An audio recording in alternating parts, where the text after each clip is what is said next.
Well, good morning, everyone. Here we are in 2024, and today what we'd like to do is talk a little bit about strategies that we might be able to implement in 24 that include technology and some other things. So to kind of kick us off this morning, I think I'm going to defer to Ron and have him kind of fill in the gaps a little bit. Okay, sure. Well, I think that we're each picking a strategy, and I think that the best strategy, which includes a little bit of technology for 2024, is really focusing on customers. And the technology part of focusing on customers would include something like a CRM, a customer relationship management tool. There are several of them out there. There are big ones like HubSpot, and then there are a lot of others that you can choose. You can get a free one from HubSpot, by the way, but it doesn't have a lot of the communication features. Or you can go to something like Zoho, which has a CRM as well. So there are a lot of opportunities. The question is, well, how do you do that, and why is it important? We've spoken on this program before about the advantages that customer relationships have over other businesses. And I think last time we talked a little bit about John talked a little bit about large corporations just rolling over small business. And that's true because of the nature of how niche markets work and how they work over time as they develop from very small to very large markets.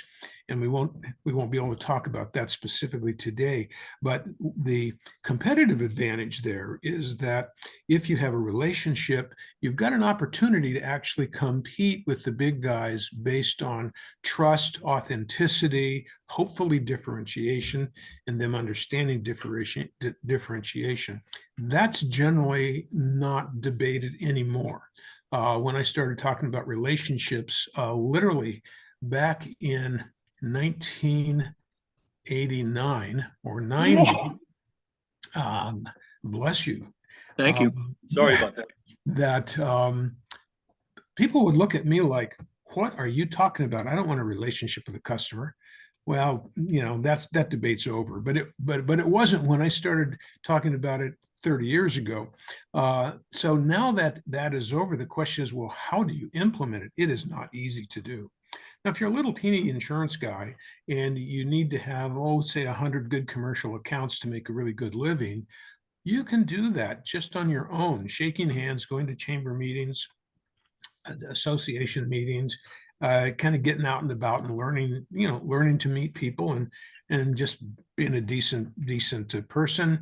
You can really develop relationships. And then over time, as you work with someone, particularly as something as intimate as insurance, you get to know their needs and their family, So that kind of a relationship has been done for hundreds of years and will continue to be done for many, many years. However, supplementing that kind of a relationship with a tool that extends your communication capabilities.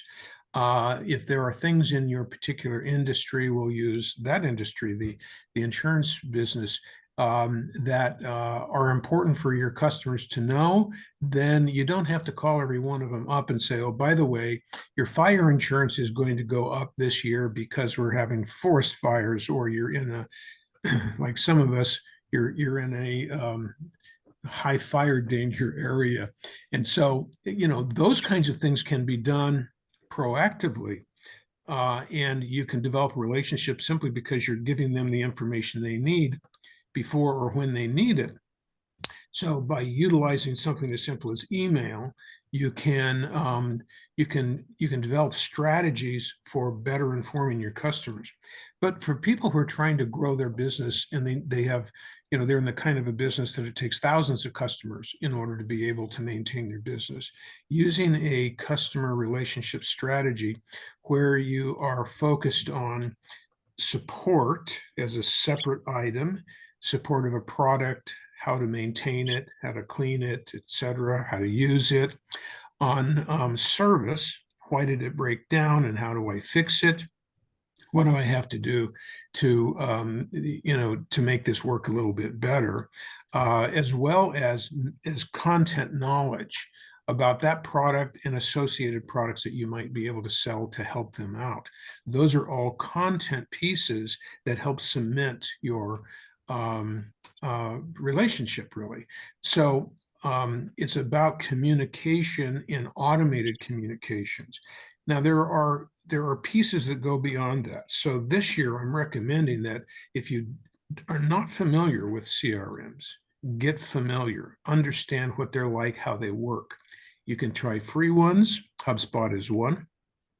We can just download it and experiment with it a little bit and understand it. And of course, you can go to YouTube and you can look up all kinds of help, very specific help on how to better use CRM packages, how to do communications, and your industry may actually have information that you can use. And then learning, finally, paying attention to your customer segments, learning what it is that they want to hear from you, maybe giving them options that you're not going to send them your company newsletter because they don't want extra junk, but they do want to know about product improvements or other issues. So you give people an option as to what they can what they are interested in receiving. In doing that, you're customizing your sort of your handshake across the internet, if you will. You're customizing your handshake so that you can create a better relationship with customers and focus on them. And of course, that's where you learn from them on how to develop your new products. And we've had several shows on product innovation and that sort of thing too. So I would suggest you might look through our channel, and if that's interesting to you. So that's where I see a major emphasis is to make sure on your list for 2024 that you really focus on what can a CRM do for your business today. So there's that. Ray, you're on mute. That was a good introduction. Ed, I'd like you to kind of talk a little bit about the value of a strategy and a plan, since that's been really a backbone of your practice for many years. Yes, thank you, Ray. Looking at 2024 outlook related to technology and how it can be enhanced to better serve the family business, one of the things I think is really important is integrating all the different various systems that you're using. So you're getting information from all aspects of your business that comes into the command center, and you can process it. Because the better the information you have and the more timely that you get it, the better your decisions are going to be and the better job you're going to be able to do to operate your business. And that's one disadvantage that a small guy has compared to the big guys, because the big guys have all these sophisticated systems that give them information online, real time. And so they have complete data that what's out there related to their business, so they can make better decisions. So I really believe in the integration part is very important for making better decisions.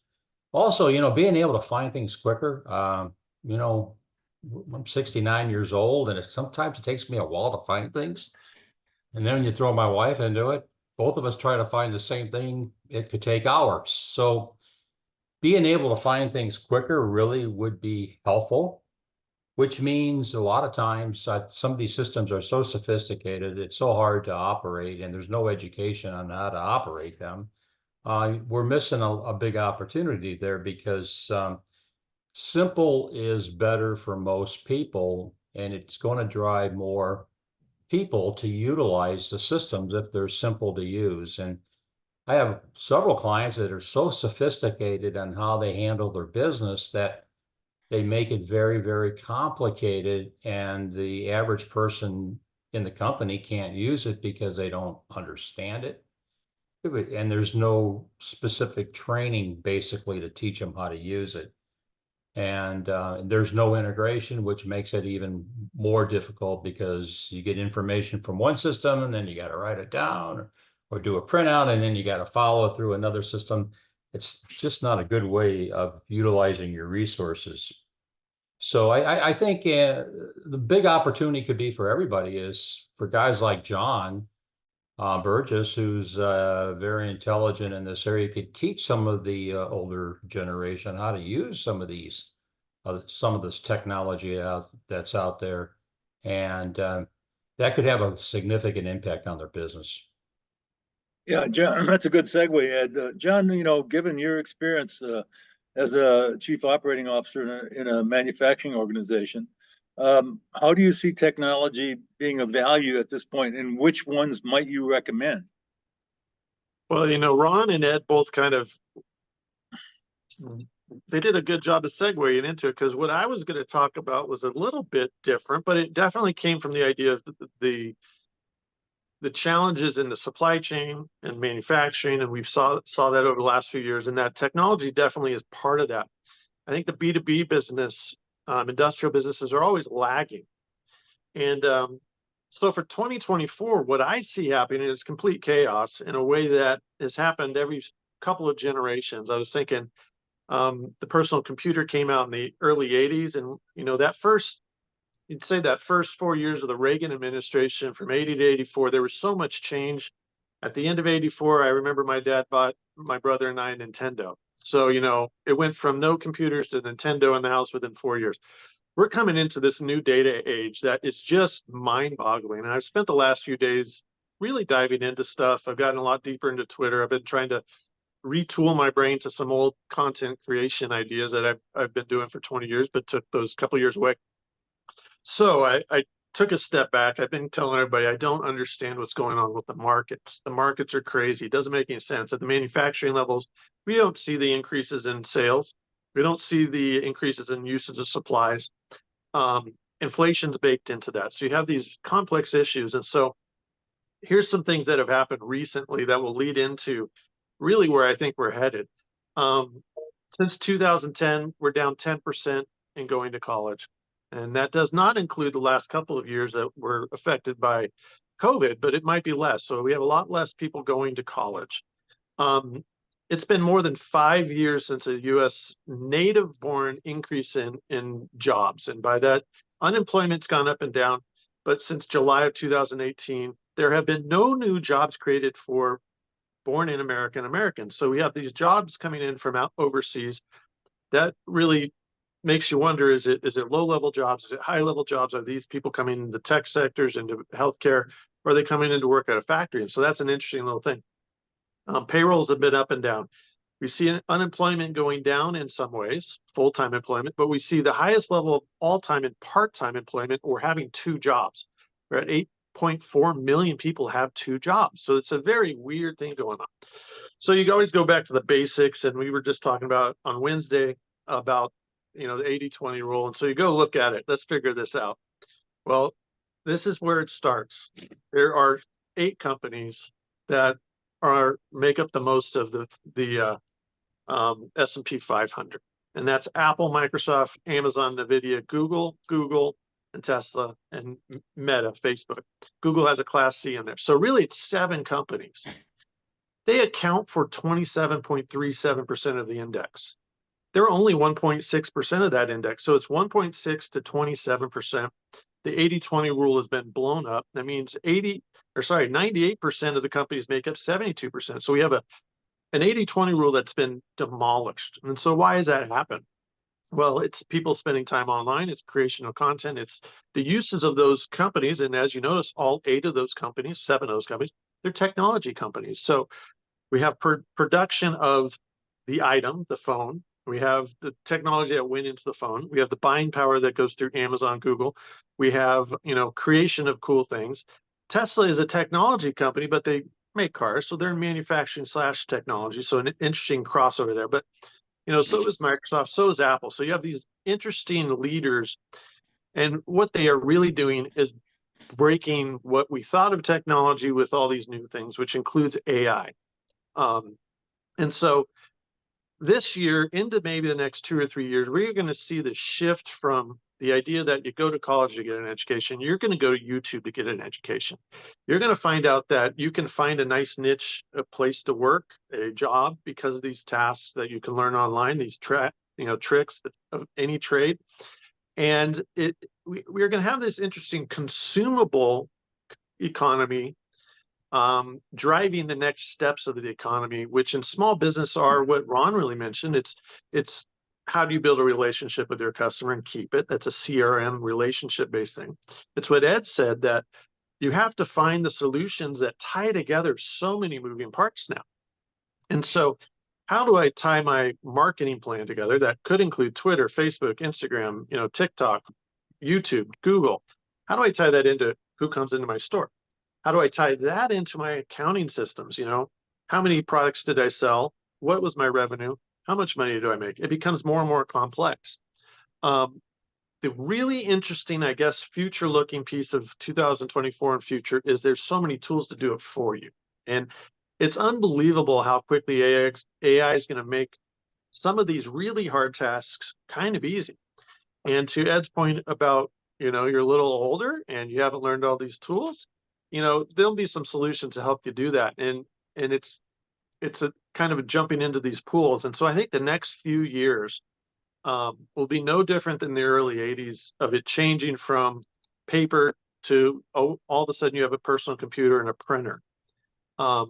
It's going to be pretty shocking how quickly it changes. And it's because our technology is in our hands already. And maybe the unfortunate part of all this is I had to look up. I said, well, this is an undercurrent to the economy. Yes, we know Apple's huge and Microsoft's huge, but why? What are they doing? It's the amount of time people spend on their devices. And it was really high. I found two stats. In 2021, it was pretty damn high.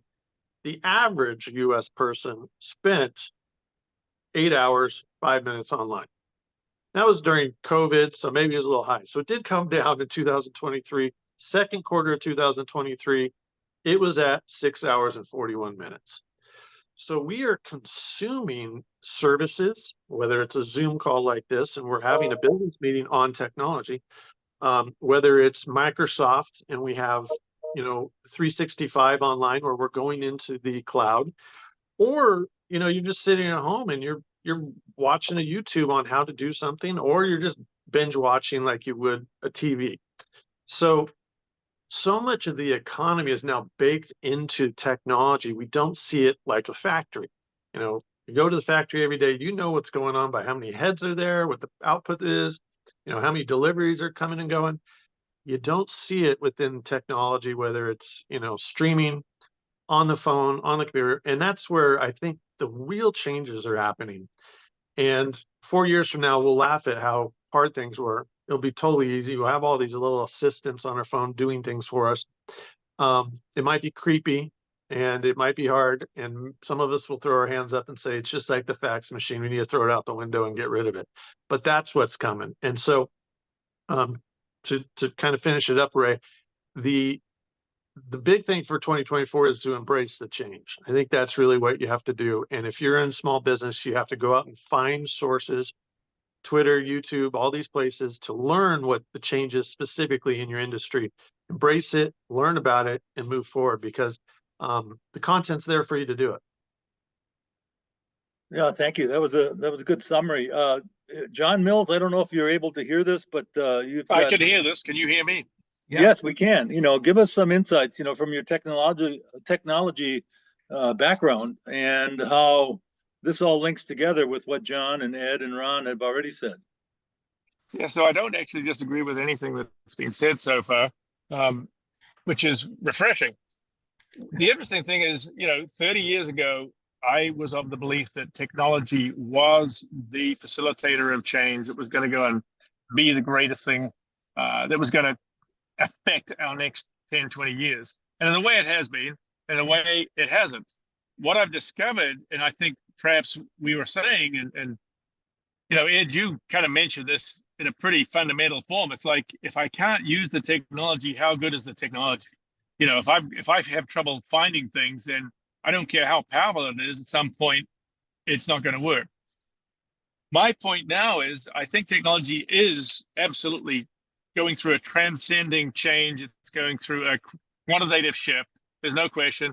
I don't think AI is anything particularly great, except for it's just the next level of computational power that we're going to have to deal with. But what is important and has happened is that the end client is always a human being. And when we're dealing with human beings, that means the guys who are going to win are going to have the ability to have their interface, their system be easy to understand, be intuitive, and be totally acceptable. Because look, at the end of the day, all of this technology exists for only one reason. And that reason is so that human beings can relax more, do more work, be more efficient. I mean, it's built for the human being to interface with. So the guys who really do the best on the human interface side of it are going to win. Even if the technology is a little secondary, you're still going to use it because at the end of the day, you like it, it's easy to use, you feel safe with it, you feel understood. There's all these emotive words that wrap around. And yeah, the technology might not be quite as good, but still, it's very, very good.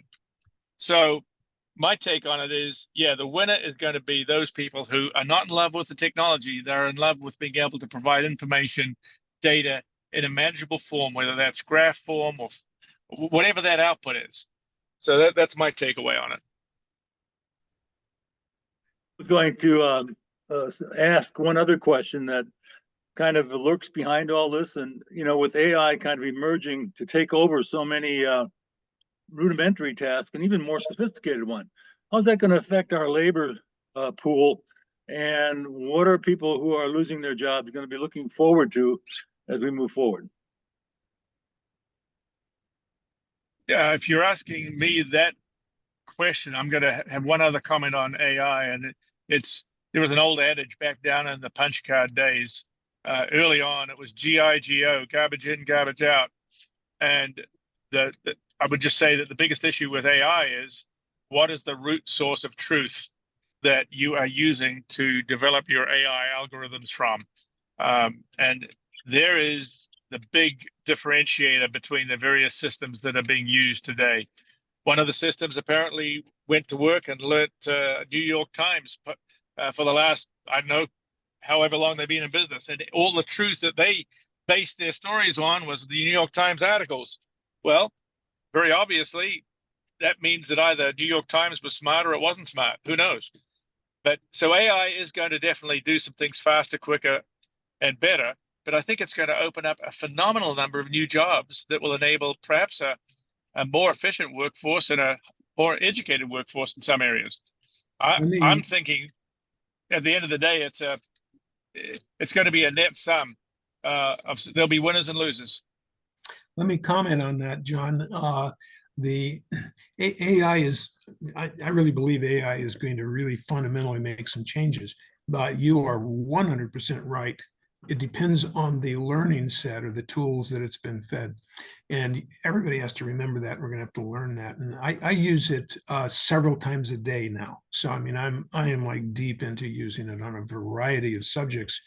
And one of the things I wrote about, and I just mentioned it recently in my last comment, authenticity is a branding mechanism that I believe is an important one.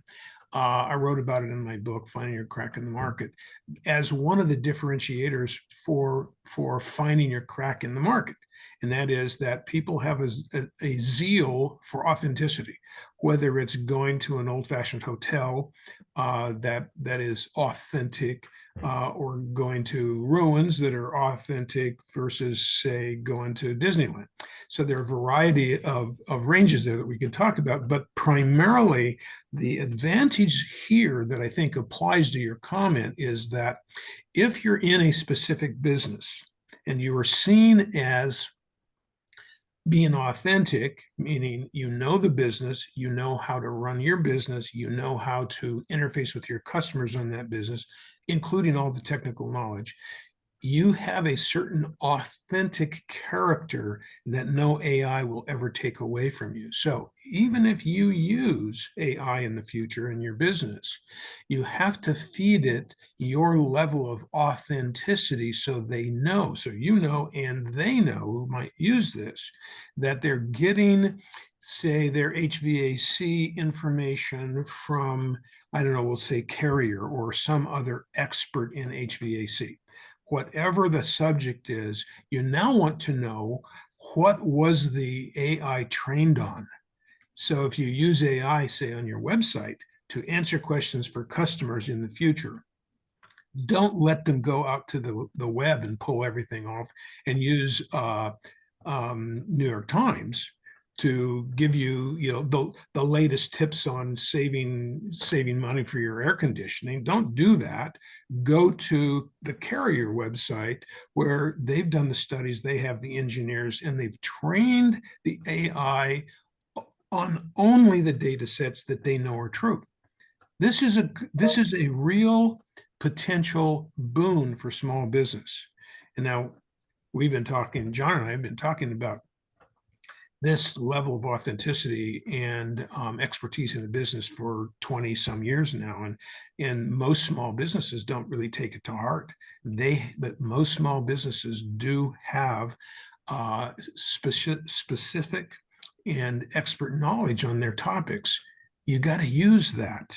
That's a difference. And so when you're talking to your customers, make sure they know this is your expertise. You study it, you know it, and that's a great differentiator. And I think that's a way to win in 2024.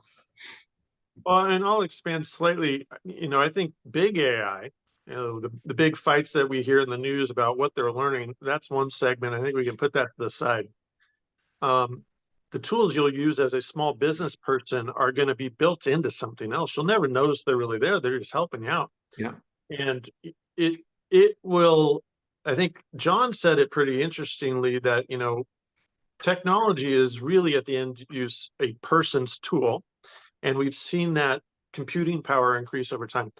The AI we will see in small business is a increase to that computing power. And I think he hit it right on the mark that, in logo design, we might have used to, back in the day, spend hours and hours designing logos, charge $5,000-$10,000 maybe because the client wanted this and that. Well, my wife can make a logo on Canva on her phone in 3 minutes and be done with it. And she can be almost right with it and send it to me and say, John, I couldn't get this right. And I'll import that into Adobe Illustrator and I'll use its AI and finish it in another 3 minutes. And so in 6 minutes, I have a new logo. And that's the kind of computing power and speed that will be built into a lot of tools. And I think most of the small business tools will not be biased. It won't be that. It will be, in Ed's case, he'll have some clients that have some accounting stuff on pieces of paper, and the AI will figure out where it is and what account goes, and boom, it's done. And Ed takes a look at it and goes, oh yeah, only one thing wrong. Boom, done. It saved me, input time. And that's the kind of thing where it's going to help us out quite a bit, from energy management to, usage of raw materials to outputs to scheduling to these sorts of things. And so that's where I think the complexity or the big wall that a small business owner might have is like, where do I even start? Well, that's where you go to YouTube and start asking questions. You go to Google, ask questions, and get some people to give your industry solutions, because it'll be the nice little tools and tricks that are very AI driven, but not necessarily big AI. Yeah, I'll add a real life example that I just ran into the other day. And that is that it was a pretty good sized proposal for services to a university locally. So as we're talking about, tens of thousands of dollars, it was not just a small, buy our widget. So the person who's writing the proposal used AI in order to write it, gave it instructions, and the proposal came out. Fortunately, it was being reviewed, and the reviewer realized that the closing statement was just ridiculous. It began to talk about, well, we will have mutual benefit by us working together, and sort of all of this team stuff. Ray, you love this. It was like a kumbaya, it's like, we're all going to be happy because we're all going to be great. Well, what's the truth? The truth is, if you buy this, we're going to make money. Okay. And the thing is that the buyer knows that. Forget the partnership. Sure, we're going to work with you. You're going to be a customer. We're going to do the best we can to do whatever it is that we need to do. But just tell them what the summary is and give them the price and say, we hope to do some business with you. Don't try and turn it into some sort of an AI mishmash thing. It would have sounded, had this gone out the way it was, it would have sounded ridiculous. Don't trust AI for important stuff. So Well, that makes sense, Ron. I think one of the questions that there's two things that I can take from this. One is this is going to be a tremendous era for people who want to start small businesses, because basically they'll have so much information available to them. The things that they couldn't conquer before are going to be conquered by AI. So it seems like the workforce is going to be moving away from working for a company to working for itself, even greater than it has in the past. Do you guys see that as well, or how do you see this now impacting the workforce in general? Well, that's a great question, because the way I look at it, everything is going to change, and it's going to change quickly. So people doing certain activities now of their jobs, those activities might be done by the computer.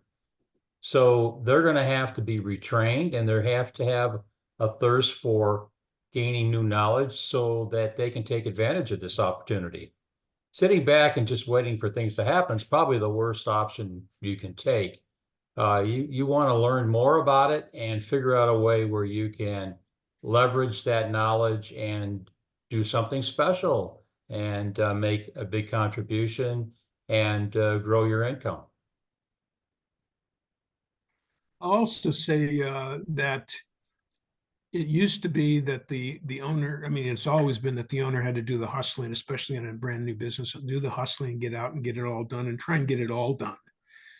Getting it all done is always been close to impossible for every small business. And finally, it gets down to, okay, it's grown it a little bit. Now I can pay myself. Now I have to hire somebody, and everything always depended on new people. That's going to change, because instead of having to hire other people, who frankly, it's a real pain in many of the big states, a real pain to hire people, a real pain to try and maintain them. And it's a huge liability. They can sue you for anything they want to. So the trend is going to be, don't have employees and use other contractors. So if that's the case, you have to get really, really good at something pretty small, and be able to offer that to other people who are contractors or self-employed themselves, get your help that way, and learn technology. Technology is the only way that you're going to be able to pull that off, because you've got to be able to do a little bit more with less labor. And of course, that's always been the secret to getting a raise. The only way you could afford to give union members a raise is if all the people worked harder and made more money. That's how you give raises to people, more productivity. Well, AI and technology increases productivity, which means you can give yourself a raise. Well, I think you're right, Ray, on the assumption that we're going to end up with more of a content creation economy, or a gig economy, or a contractor economy. I've spent the last few days deeply diving back into Twitter, or now it's known as X now to us old people.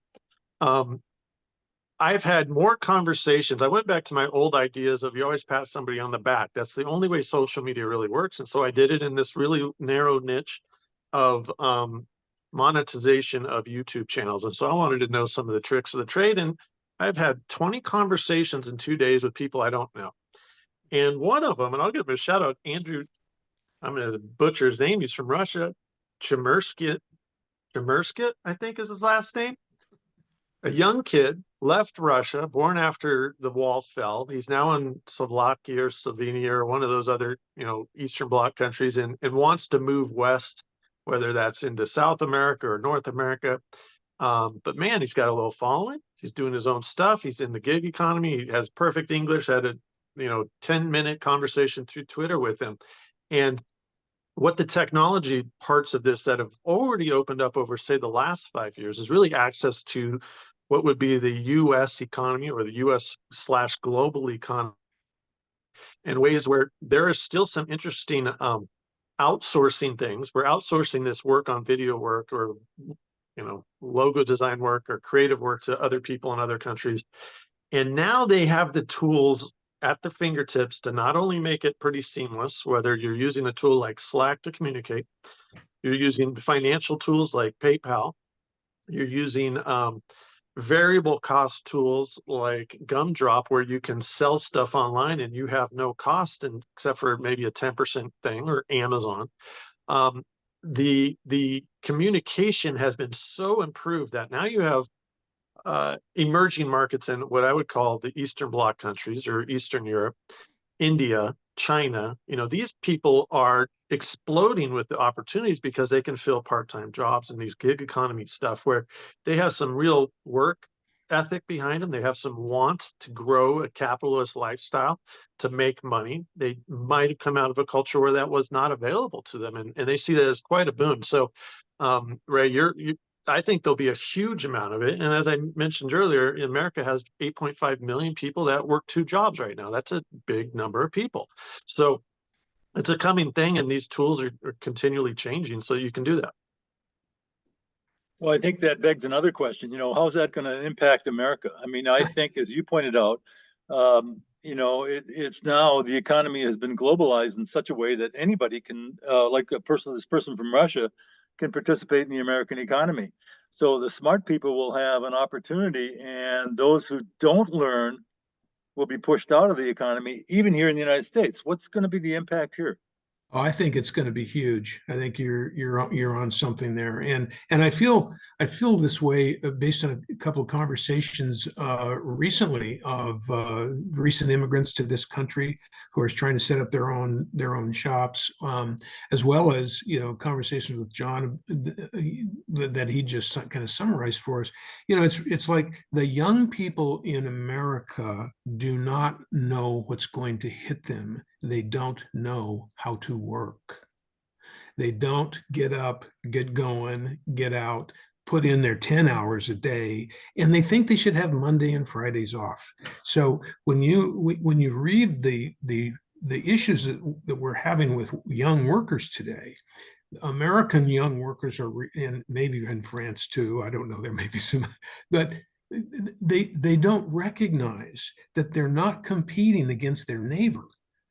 As you say, Ray, they're competing worldwide against people who are willing to work from 6 o'clock until 10 o'clock at night in order to be able to build these networks, build the content, think of new ideas, because they're realizing they can make money by just creating content. And so some of these people, John, you told me about a guy who had 1 million views on a one, and what's the pay on that, John? How does that work? Well, I was specifically looking at YouTube, and YouTube on average pays you per 1,000 views of your video if you get to the level of monetization. And the really interesting thing, and you go, well, how many millionaires are made out of Google? And yeah, there's some people that had some stock in it, right? And there's some millionaires there. I think, and I'm going to do some searching on this, but I bet you there's more creators that are millionaires because of Google than there are millionaires that were created from the Google creation or stock opening. And these Eastern Bloc, even Middle Eastern, kind of that Dubai area, Indian, these people are so hungry that not only can they make some money. Let's say they make $1,000 US. That's big for them wherever they're at. But these guys are making millions of US dollars. I mean, they're driving around in Bentleys, and they're doing stuff that's just shocking. And it really has to do with outsmarting kind of the old American way. It, to me, feels like 240 years ago. You have this revolution in America, and we're breaking away from the system of England and whatever that was. And we're all given the opportunity to own land, have some assets, and from those assets become real capitalists. Well, post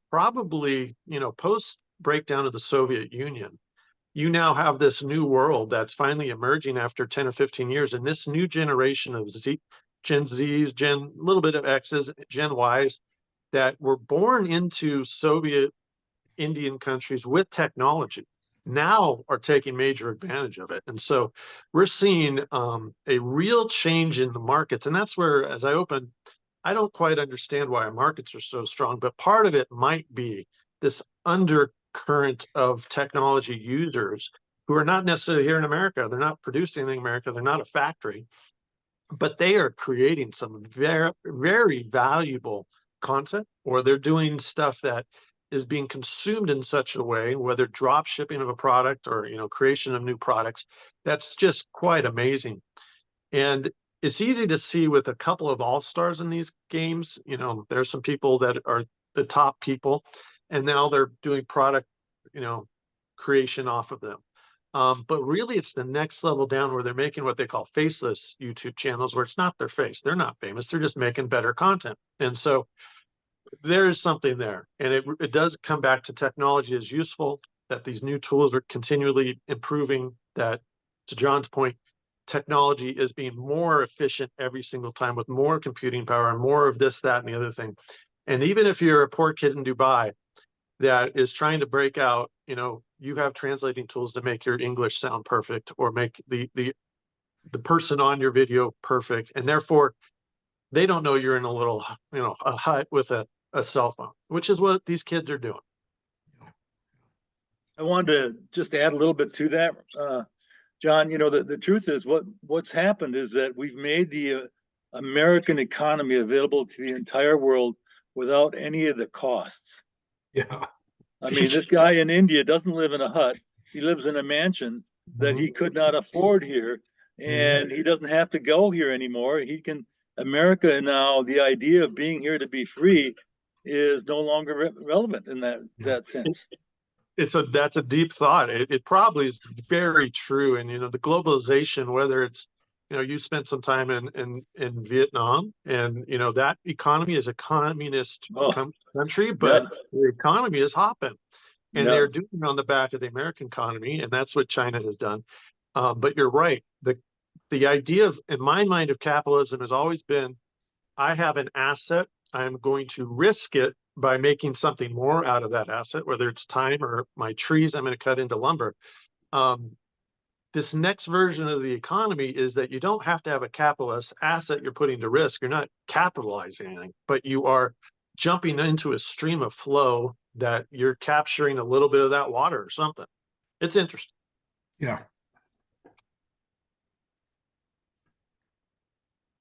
Yeah, this has been a good conversation. I think this is something that we could obviously discuss at length. What I would like to suggest is we kind of wrap this up, but keep talking about this, because I think there are certain influences that are happening now that are very consistent. When we look back at, we talked about 1924 and, you know, the automobile, and how everybody was afraid that, you know, it would completely destroy the economy, and yet it created so many jobs that it really pushed forward the economy in ways we hadn't even anticipated. And I think a lot of that's going to happen today. It seems like we all kind of concur that AI is frightening, but it also can be illuminating and transform America. And I think the scary part is that, as you were alluding to, Ron, what's going to happen to our younger people who have always assumed that they could take advantage of this piece of property they have, the assets, as you said, John, and it's no longer going to be relevant. It'll be interesting. Yeah. Yeah. Interesting times coming in 2024 and beyond. Yeah. Well, again, thank you, guys. Ed, do you have anything you want to say before we wrap up? No, I just thought this was a phenomenal topic to discuss, and it's the wave of the future, and everybody has to figure out how to leverage this new technology to make it work for them. And small businesses definitely got to make an investment in it to know more about what's going on in their plants and how to sell to their customers. Yeah, it's amazing. John, do you have anything you want to conclude with? Yeah, I just think that being quick on your feet in this time, the unintended consequences of the advent of AI coming in and really changing the landscape. I don't think any of us really know what the finite changes are. We can all guess and postulate, and we're probably 50% right. But I think to be on track in your business and to be really keeping track of what's going on is going to be critical. So I think it's going to move fast, and corrective actions will be needed by a lot of companies. Absolutely. Well, gentlemen, this was a good conversation. Thank you again, and I look forward to catching up again next week. Take care.